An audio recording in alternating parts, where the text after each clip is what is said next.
오늘 우리가 함께 묵상할 말씀은 시편 110편 1절에서 7절까지의 말씀입니다. 시편 110편 1절에서 7절의 말씀 함께 읽고 오늘 우리에게 주시는 하나님의 은혜를 함께 나누도록 하겠습니다. 주님께서 내 주님께 말씀하시기를 내가 너의 원수들을 너의 발판이 되게 하기까지 너는 내 오른쪽에 앉아 있어라 하셨습니다. 주님께서 임금님의 권능의 지팡이를 시온에서 하사해 주시니 임금님께서는 저 원수들을 통치하십니다. 임금님께서 거룩한 산에서 군대를 이끌고 전쟁터로 나가시는 날에 임금님의 백성이 즐거이 헌신하고 아침 동이 틀 때에 새벽 이슬이 맺히듯이 젊은이들이 임금님께로 모여들 것입니다. 주님께서 맹세하시기를 너는 멜기세덱을 따른 영원한 제사장이다 하셨으니 그 뜻을 바꾸지 않으실 것입니다.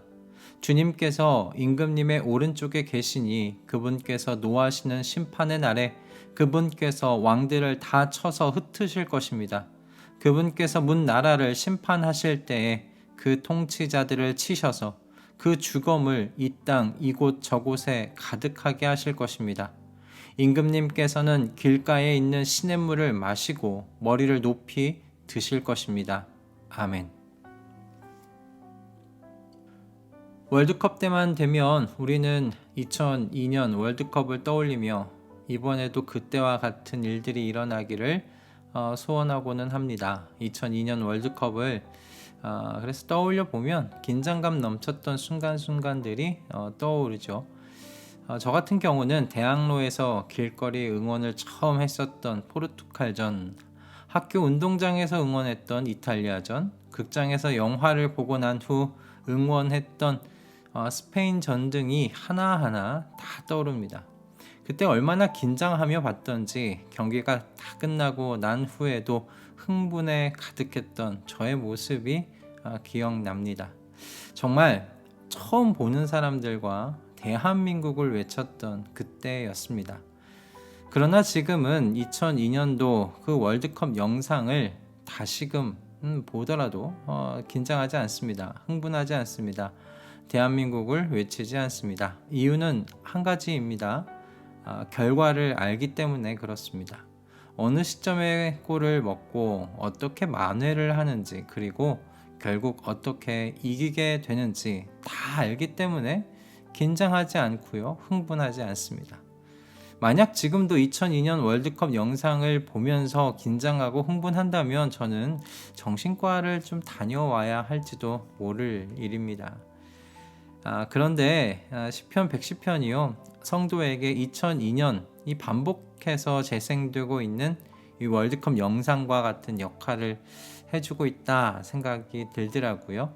시편 110편은 이 제왕시로 분류되는 시편이기도 하지만 동시에 메시아 시편으로 불리는 시편이기도 합니다. 왜냐하면 이 시에 등장하는 이 왕이요 예수 메시아를 가리키고 있기 때문에 그렇습니다. 예수 그리스도께서 오시기 전까지 이 시편 110편은 유대 사람들에게 의문투성이었을 겁니다. 왜냐하면 여기에 등장하는 왕은요 제사장직까지 겸하고 있기 때문에 그래요. 4절의 말씀입니다. 너는 멜기세덱을 따른 영원한 제사장이다. 그런데 우리가 다 알다시피 제사장은 아론의 자손들이 맡아서 섬겨왔지 않습니까? 한 번도 왕이 제사장직을 겸했던 적은 없었습니다. 그런데 시인은 오실 왕이요 제사장직까지 겸한다고 말하고 있습니다. 게다가 멜기세덱을 따라 영원히 제사장직을 맡게 된다고 합니다. 인간적인 왕을 바라봤을 때 그리고 인간적인 제사장을 바라봤을 때 도저히 이 말씀이 이해가 되지를 않는 말씀입니다. 그러나 하나님의 아들이신 예수 메시아께서 오시고 여러분 이 말씀이 바로 오실 메시아 이 예수 그리스도를 가리켰음을 우리는 알게 되었습니다. 히브리서 기자는 예수님을 멜기세덱을 따른 영원한 대제사장이시라고 분명하게 말하고 있지요. 그렇기에 시편 110편의 말씀은 제왕시이면서 동시에 메시아 시편으로 불립니다. 그런데 이 메시아 시편이 도대체 성도들과 무슨 연관이 있기에 중요한 걸까요? 성도들의 삶에 이 메시아 시편이 주는 유익은 무엇일까요? 여러분, 바로 이 최후 승리에 대한 확신입니다. 그래서 이 메시아 시편은요, 오늘날의 성도들에게 소망과 위로를 제공해 줍니다. 세상이 아무리 악하고 도저히 다시는 돌이킬 수 없을 정도로 깨져 문제가 많다고 하더라도요, 성도는 소망 가운데 살아갈 수 있습니다. 왜요?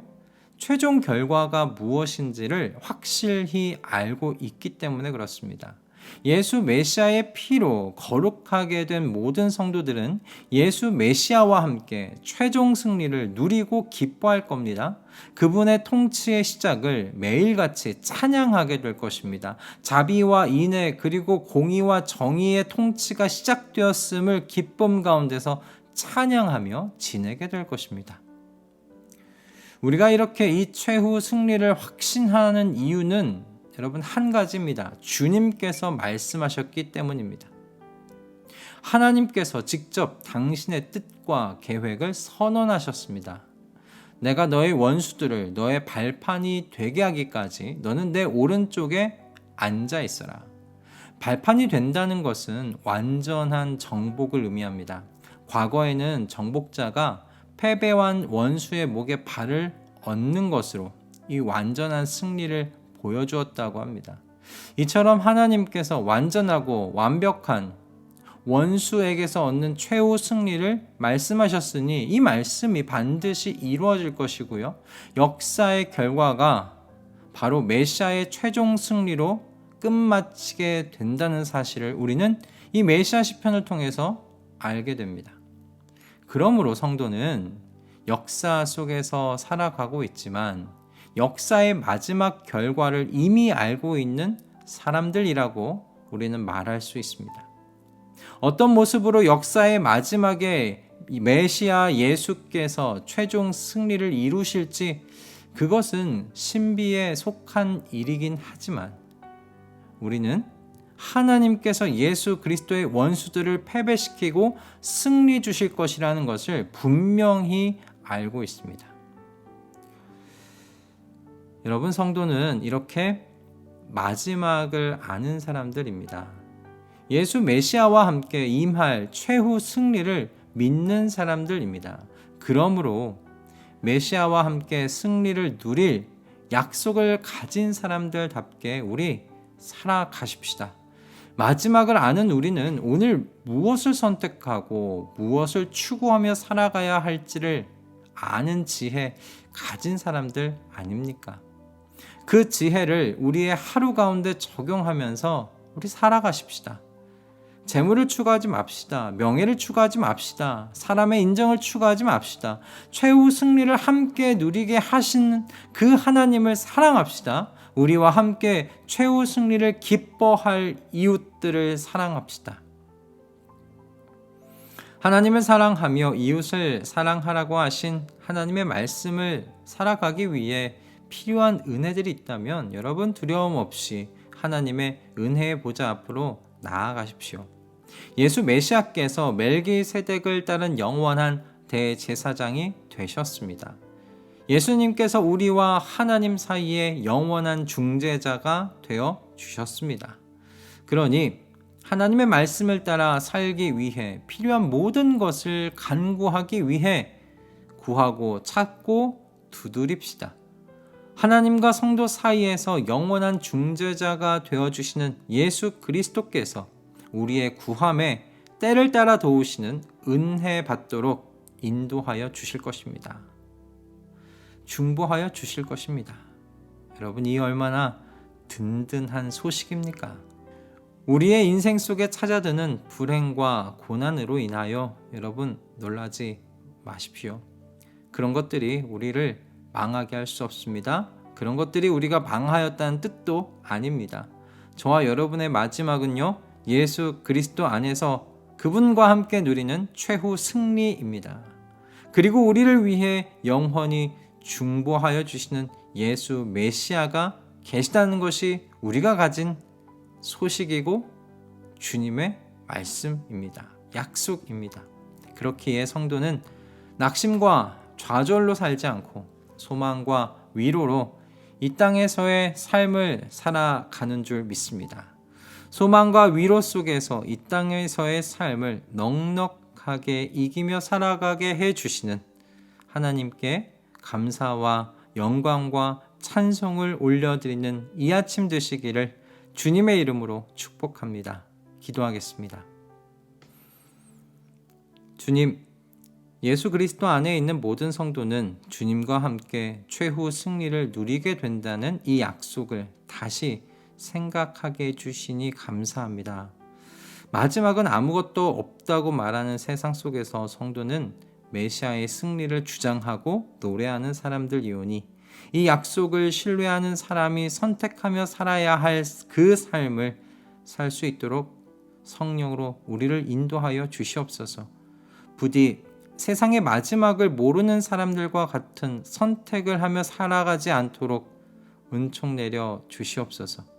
우리를 위로와 소망 속에서 살아가게 하시는 주님을 찬양하며 우리 주 예수 그리스도의 이름으로 기도드립니다. 아멘.